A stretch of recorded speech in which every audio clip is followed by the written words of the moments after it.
Gotta stop that coal, stop that coal, stop that coal. Let's start again. Down in West Virginia. Down in West Virginia. In the Appalachian towns. In the Appalachian towns. The coal we burn is dug up. The coal we burn is dug up. Poison water coming down. Poison water coming down. First I want to say, I want to thank y'all from the bottom of our hearts for inviting us to be a part of this action. We're proud to stand with y'all, shoulder to shoulder, to shut this power plant down.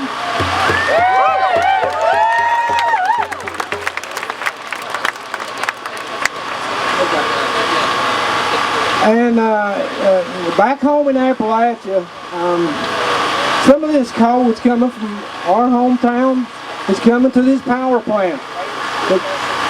And our state is being destroyed by the blowing off of the mountains top, the polluting of our streams, to the air that we breathe, and there's a lot of cancers going around, and you know, it's a bad situation, but you know, we're all connected into this thing, and we all got to work together to bring it to an end.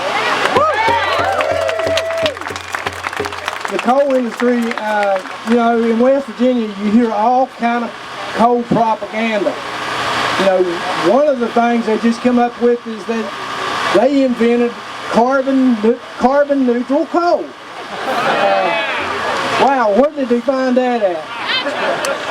So, you know, that's kind of propaganda that they're spreading or putting on billboards beside the interstate, carbon neutral coal. And talking about clean coal technology.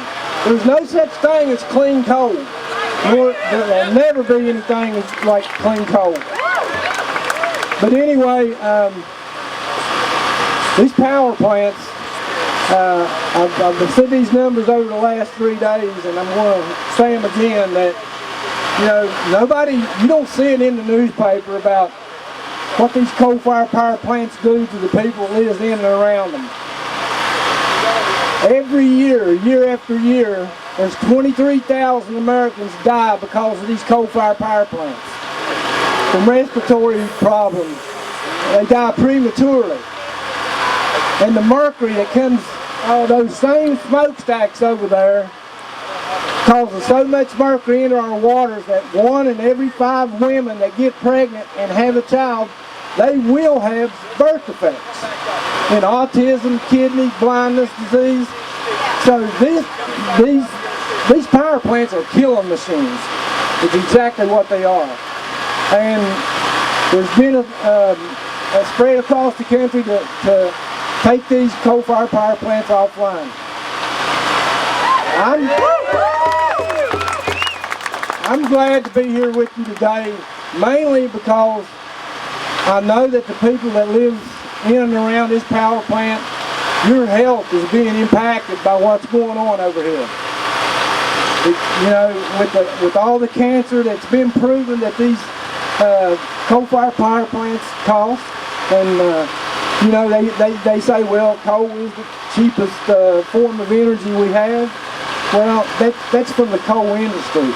You know, when you start adding all the external costs up, the environmental destruction, the impact and health impairments to people that live around coal-fired power plants or in coal-field communities, when you start adding all those external factors up, you know, coal's not so cheap. And, you know, I know that these guys have got a job over here, but what job is worth, no matter what the pay might be, is to put suffering on your neighbor's back, you know, and suffering on the community. So that's exactly what's happening. You're paying the true cost for their jobs over there. And it's time that we send Governor Patrick a message that we're tired of our people getting sick. We understand that people need a job, but not at the risk of people's health. You know, people getting cancer, birth defects. So, you know, we'll shut down Brayton Point, but we're going to have to stay at this. We're going to have to be persistent. We can eliminate this power plant. but we have to stay on top of it and keep the pressure on them. And so, you know, today is the start of the beginning of the end of that power plant.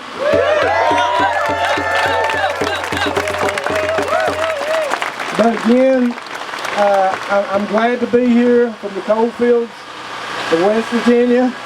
I'm not going to say a whole lot about what's happening in West Virginia. I believe a lot of you know what's happening in West Virginia and Appalachia. You know, we're losing our history, our culture, our everything. So we're in a desperate fight to stop this coal industry from doing mountaintop removal.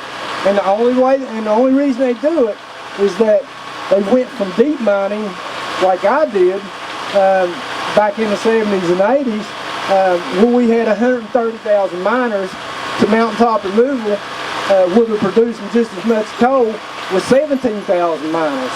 Now that's what it's all about. It's maximizing the industry's profit. And you know, they don't care about communities, they don't care about people's health. You know, they're in it for the bottom line, the profit. But I thank y'all for having me here. It's an honor to stand side by side with you. And we are the keepers of the mountains. I think all of us here are keepers of the mountains. And now I want to introduce Paula Swearington. She is the president of the Keepers of the Mountains Foundation. Thank you.